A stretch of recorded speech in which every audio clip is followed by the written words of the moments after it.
जंगल में बहुत तेज गर्मी पड़ रही थी। रानू चिड़िया अपने बेटे कुकू के साथ अपने घर में बैठी हुई थी। बहुत तेज धूप निकली हुई थी। तेज धूप होने के कारण कोई भी पक्षी अपने घर से बाहर नहीं जा रहे थे। पूरा जंगल सुनसान और सन्नाटा खाली पड़ा हुआ था। मिट्ठू तोता अपने घोंसले में लेटा हुआ था और छोटे मिट्ठू अपने घर के बाहर खेल रहा था।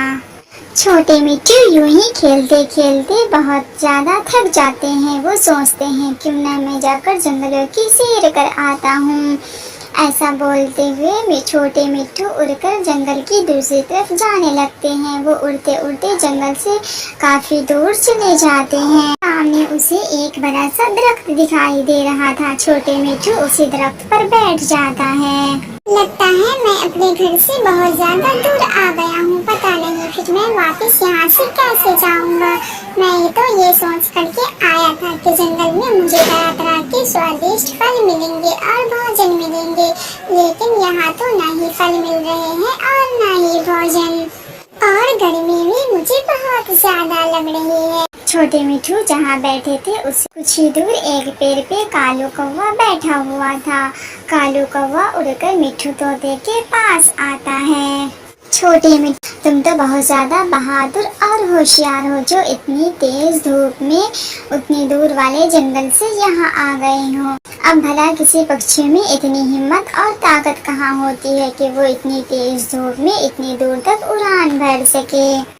कालू अंकल, जंगल के सभी पक्षी तो उड़ान भरते हैं। वो भोजन की खोज में जंगल से बहुत दूर दूर तक जाते हैं। हमारे जंगल के तो सभी पक्षियाँ बहुत दूर दूर तक उड़कर दाना की खोज करने के लिए जाते हैं और अपने बच्चों को स्कूल भी पहुँचाने जाते हैं। फिर कालू कौवा छोटे मिट्ठू से कहता है, छोटे मिट्ठू आप मेरे साथ मेरे घर चलो, हम आपको मीठे मीठे खाने के लिए बहुत सारे फल देंगे।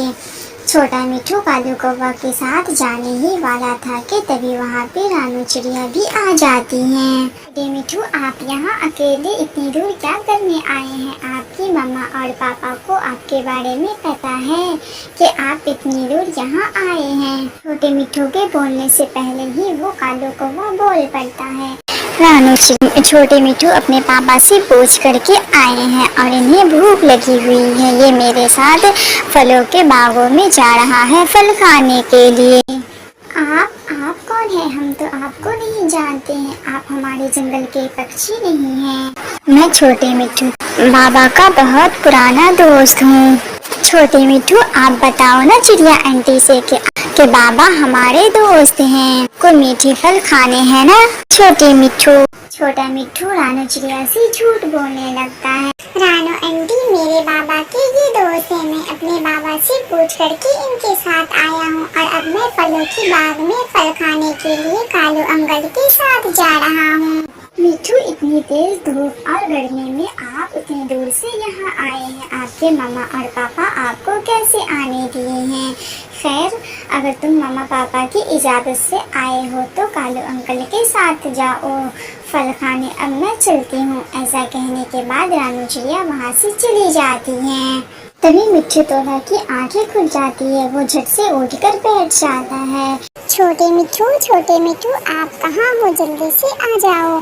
लेकिन छोटे मिट्ठू तो वहाँ थे ही नहीं जो अपने पापा के पास जाते। फिर मिट्ठू तोता उतनी तेज धूप और गर्मी में उड़ते हुए रानू चिड़िया के पास जाता है और रानू चिड़िया से कहता है, रानू चिड़िया, मेरा छोटा मिट्ठू मेरे घर में नहीं है। मैंने उसे आसपास में भी देखा है, लेकिन वो मुझे कहीं दिखाई नहीं दे रहा है। क्या आपने देखा है छोटे मिट्ठू को? मिट्ठू तोते, हमने छोटे मिट्ठू को दूसरे वाले जंगल में एक कालू कौवे के साथ देखा है। उन्होंने तो कहा है कि वो आपके दोस्त है और आपसे पूछ करके उनके पास गए हुए हैं। रानू चिड़िया, कहाँ है वो कालू कौवा? चलो उनके पास हम चलते। वो झूठ बोल रहा है। जब मैं सो रहा था तो वो चुपके से बाहर निकल गया है और मुझे पता भी नहीं चला है। मिट्ठू तोते, अगर ऐसी बात है तो फिर जल्दी चलो, वरना वो कालू कौवा छोटे मिट्ठू को कोई नुकसान पहुंचा सकता है। फिर रानू चिड़िया और मिट्ठू तोता दोनों उस काले कौवे के जंगल में जाने लगते हैं। छोटे मिट्ठू उड़ते उड़ते बहुत ज्यादा थक गया था। छोटे मिट्ठू और कालू कौवे दोनों एक पेड़ के नीचे बैठ जाते हैं। कालू अंकल, अब तो मुझसे जरा सा भी उड़ा नहीं जा रहा है, मैं बहुत ज्यादा थक गया हूँ। लेकिन छोटे मिट्ठू, तुम्हें तो मीठे फल खाने हैं ना, तो मीठे फल खाने के लिए तुम्हें और थोड़ी दूर चलना होगा, फिर उसके बाद वो फल का बागीचा आने ही वाला है। अब तो मैं बिल्कुल भी नहीं जा सकता हूँ, आपने मुझे अपने मेरे घर से बहुत दूर ले आए हैं। तू कैसे नहीं जाएगा, मैं तुझे अपने पंखों से उठा करके ले जाऊंगा। छोटे मिट्ठू मदद की गुहार लगाने लगते हैं। पास ही में कबूतर रहता था, वो छोटे मिट्ठू की आवाज सुनकर वहाँ पर आ जाता है। कालू कौवे, तुम इस छोटे से बच्चे को कहाँ लेकर के जा रहे हो? तो मैं इसे अपने घर लेकर के जा रहा हूँ, लेकिन ये जाने के लिए तैयार नहीं है। कबूतर अंकल, आप मुझे इस कालू अंकल से बचा लीजिए, मुझे अपने घर से बहुत दूर ले आया है और पता नहीं अब ये हमारे साथ क्या करने वाला है, प्लीज आप मुझे बचाएं। कौवे, तुम इस छोटे मिट्ठू को यहीं छोड़कर चले जाओ। लेकिन कालू कौवा कहाँ कबूतर की बात सुनता है। कालू कौवे और कबूतर दोनों में लड़ाइयाँ शुरू हो जाती हैं। तभी छोटे मिट्ठू एक दरख्त के ऊपर बैठकर जोर जोर से आवाज लगाने लगता है। छोटी मिट्ठू की आवाज सुनकर मिट्ठू, तोता, रानू चिड़िया सब वहाँ पे पहुँच जाते हैं। कालू कौवा इतने सारे पक्षियों को एक साथ देखकर वो डर के मारे थर-थर कांपने लगता है और वहाँ से भाग जाता है। तोता जल्दी से छोटे मिट्ठू को अपने गले से लगा लेता है। छोटे मिट्ठू को भी ये एहसास होने लगा था कि उन्होंने गलत किया था, उन्हें किसी अनजान और अजनबी पक्षी के साथ नहीं जाना चाहिए था। अगर आज कबूतर न आते तो छोटे मिट्ठू की जान को कोई खतरा हो जाता।